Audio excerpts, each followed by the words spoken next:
அதன் பிறகுதான் அவர் பெர்னார்ட் என்ற ஒரு பட்டத்தை மாற்றிக் கொடுத்தார் என்பது சாதாரண விஷயம் கிடையாது. ஆகவே எழுத்தாளர்கள் எல்லாம் ஒரு சிறப்பாக செயல்பட வேண்டும். இந்த தேனை பார்வை பத்திரிகை துறை சார்பில் நீங்கள் சிறப்பாக செய்தி எடுக்க வந்திருக்கீங்க.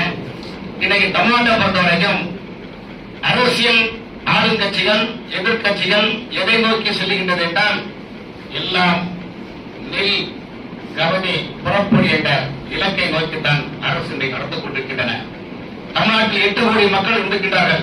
அண்ணன் அரப்பர் ஜெயராமன் அவர்கள் ஏன்னா அவருக்கு நாம் நிறைய பாயிண்ட் எடுத்து வச்சிருந்தேன். அவர் வராது நாங்கள் பேச இல்லை. இன்னைக்கு தமிழ்நாட்டை பொறுத்த வரைக்கும் மொத்தம் இப்ப எத்தனை மாவட்டங்கள் இருக்கு? 39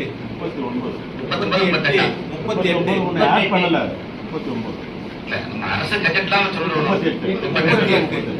38 மாவட்டத்துக்கு 38 கலெக்டர் இருக்காங்க, 38 எஸ்பி இருக்கிறாங்க. அதுக்கப்புறம் அதுக்கு கீழே 38 டிஆர்ஓ இருக்கிறாங்க. டிஆர்ஓ இருக்கிறா அதுக்கு கீழே ஆர்டிஓ தாசில்தார் இருக்கிறாங்க. அந்த மாவட்டத்துக்குள்ள வட்டார போக்குவரத்து ஆர்டிஓ இருக்கிறாங்க, பத்திரப்பதிவு அதிகாரி இருக்கிறாங்க, காவல்துறை இருக்கிற ஊராட்சி பேராட்சி நகராட்சி மாநகராட்சி இருக்குது.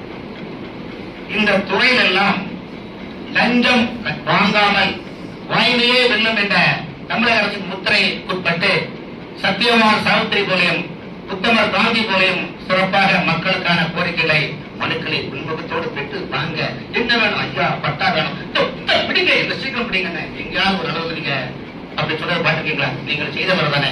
ஏன்னா உங்களா நான் வந்ததே உங்களுக்காக நான் சட்டம் பண்ணி சொல்ல போறேன்.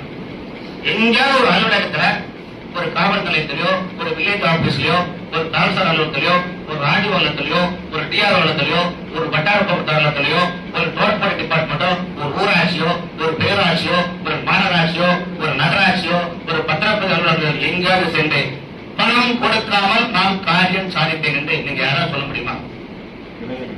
சொல்ல முடியுமா? எந்த ஒரு இடத்துல ஐயா நான் மனு கொடுத்தேன் உடனடியாக அப்படியே எனக்கு பார்த்தேன். இதுதாங்க தமிழக அரசுடைய முத்திரையான வாய்மையை வெல்லும் மகாத்மா காந்தியுடைய பெரிய இதுதான். ஏதாவது சொல்ல முடியுமா சொல்லுங்க. சரி, உங்க ஊர்ல இருக்கிற கவுன்சிலர் சட்டமன்ற உறுப்பினர் எம்எல்ஏ சட்டமன்ற உறுப்பினர் எம்பி அமைச்சர் பிஏக்கள் அமைச்சர் உறவினர்கள் அண்ணன் தம்பிகளை யாராவது நீங்க பயமா சந்திக்கிறீங்களா? பயம் இல்லாம சந்திக்கிறீங்களா? சொல்லுங்க. எப்படி பயந்து சந்திக்கிறீங்களா பயம் இல்லாம சந்திக்கிறீங்களா? சரி, ஒரு செய்தியாளராக இருக்கக்கூடிய உங்களுக்கு பயம் என்ற மனதில் வைத்துக் கொண்டு அவர்களை சந்திக்கின்ற போது சாமானிய மக்கள் சந்திக்க முடியுமா? சந்திக்க முடியுமா? ஒரு செய்தியாளருக்கு வேணா கட்டமைப்பு அதுதான் உங்களுக்கு சொல்றது. சந்திக்க முடியுமா? சந்திக்க முடியாது. ரைட். இப்போ நீங்க ஒரு வீடு கட்டுறீங்க, ஒரு 1/2 கிரவுண்டுங்க.